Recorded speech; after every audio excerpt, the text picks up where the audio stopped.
Halo semuanya, Assalamualaikum warahmatullahi wabarakatuh. Kami dari kelompok 2 akan menjelaskan cara penggunaan alat dermatoskop dan MRI, serta konsep aplikasi fisika dan biologi pada dermatoskop dan MRI. Lalu untuk anggota kelompok kami, yang pertama ada Dewi Istiqomah, yang kedua Elsa Wardani, yang ketiga Marsikal Karisima, dan yang terakhir ada Siti Aina Nafisa. Jadi, apa sih itu dermatoskop? Dermatoskop merupakan alat yang digunakan untuk memeriksa kulit secara detail, terutama untuk mendeteksi kanker kulit. Alat ini memanfaatkan prinsip-prinsip fisika dan biologi untuk membantu dokter dalam mendiagnosis. Lalu, cara penggunaan dermatoskop yang ada 3 tahap. Yang pertama ada tahap persiapan, yang kedua pemeriksaan, dan yang ketiga ada analisis. Untuk tahap persiapan, kita perlu membersihkan area kulit yang akan diperiksa dan mengoleskan gel khusus agar alat bisa menempel dengan baik. Lalu yang kedua, tahap kedua adalah pemeriksaan. Kita perlu meletakkan dermatoskop pada area kulit yang ingin diperiksa dan tekan secara perlahan. Sesuaikan pencahayaan dan pembesaran untuk mendapatkan tampilan yang optimal. Lalu untuk tahap yang ketiga adalah analisis. Perhatikan struktur dan warna kulit yang terlihat pada layar dermatoskop. Dokter akan menggunakan pengetahuan biologi dan pengalamannya untuk mendiagnosis kondisi kulit. Selanjutnya adalah konsep aplikasi fisika pada dermatoskop. Konsep yang pertama adalah pencahayaan.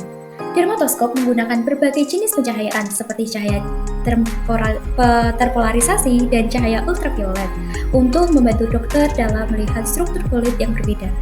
Lalu, untuk konsep yang kedua ada pembesaran. Dermatoskop dapat memperbesar gambar kulit hingga 100 kali, sehingga dokter dapat melihat detail kecil yang tidak terlihat dengan mata telanjang tanpa menggunakan dermatoskop. Lalu yang ketiga ada optika. Dermatoskop menggunakan lensa dan cermin untuk mengarahkan cahaya dan memfokuskan gambar pada layar. Selanjutnya, konsep aplikasi biologi pada dermatoskop. Yang pertama, struktur kulit. Dermatoskop membantu dokter dalam melihat struktur kulit yang berbeda seperti epidermis, dermis, dan pembuluh darah. Yang kedua, pigmen. Dermatoskop dapat membantu dokter dalam melihat distribusi pigmen di dalam kulit yang dapat membantu dalam mendiagnosis kondisi seperti melanoma. Yang ketiga, pembuluh darah. Dermatoskop dapat membantu dokter dalam melihat pembuluh darah di dalam kulit yang dapat membantu dalam mendiagnosis kondisi seperti vaskulitis. Selanjutnya, manfaat penggunaan dermatoskop. Adapun manfaat penggunaan dermatoskop diantaranya adalah meningkatkan akurasi diagnosis kanker kulit, membantu dalam mendeteksi kanker kulit pada tahap awal, membantu dalam mendiagnosis kondisi kulit lainnya, meminimalisir kebutuhan untuk biopsi. Selanjutnya, kesimpulan. Dermatoskop merupakan alat yang sangat bermanfaat untuk mendiagnosis berbagai kondisi kulit. Alat ini memanfaatkan prinsip-prinsip fisika dan biologi untuk membantu dokter dalam melihat struktur kulit secara detail dan membuat diagnosis yang akurat. Selanjutnya yaitu alat MRI atau Magnetic Resonance Imaging.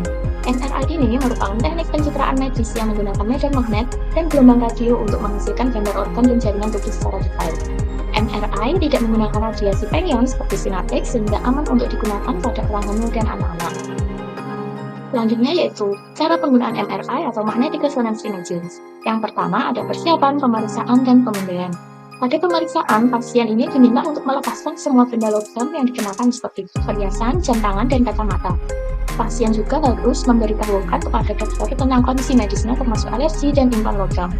Untuk tahap selanjutnya yaitu pemeriksaan. Pasien ini diminta berbaring di atas meja MRI yang berbentuk tabung. Meja MRI akan bergerak ke dalam tabung dan pasien akan diminta untuk tetap diam selama pemeriksaan berlangsung. Pada tahap pemindaian, gelombang radio dipancarkan ke tubuh pasien dan medan magnet digunakan untuk menangkap sinyal dari atom hidrogen dalam tubuh. Sinyal ini kemudian diolah oleh komputer untuk menghasilkan gambar organ dan jaringan tubuh. Selanjutnya yaitu konsep fisika dalam alat MRI, yaitu ada medan magnet gelombang radio resonansi magnetik nuklir atau NMR. Pada medan magnet, MRI menggunakan medan magnet yang kuat untuk menghasilkan sinyal dari atom hidrogen dalam tubuh. Kekuatan medan magnet ini menentukan kualitas gambar yang akan dihasilkan. Selanjutnya yang kedua ada gelombang radio. Gelombang radio digunakan untuk menggetarkan atom hidrogen dalam tubuh. Frekuensi gelombang radio menentukan jenis jaringan yang akan ditampilkan pada gambar. Yang ketiga yaitu ada resonansi magnetik nuklir atau NMR. MRI memanfaatkan prinsip NMR untuk menghasilkan gambar. NMR ini adalah fenomena fisik yang terjadi ketika atom hidrogen dalam medan magnet menyerap energi dari gelombang radio.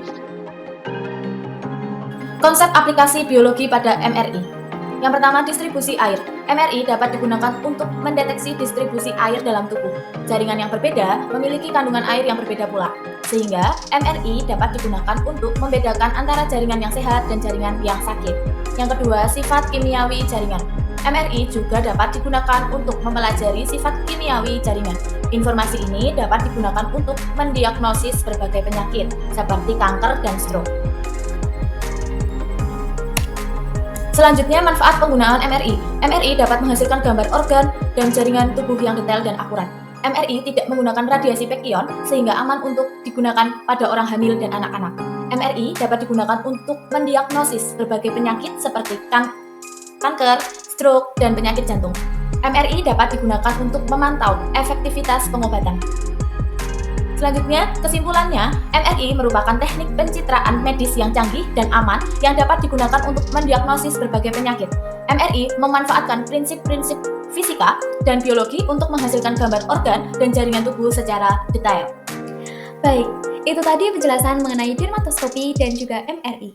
Sekian dari kami. Wassalamualaikum warahmatullahi wabarakatuh.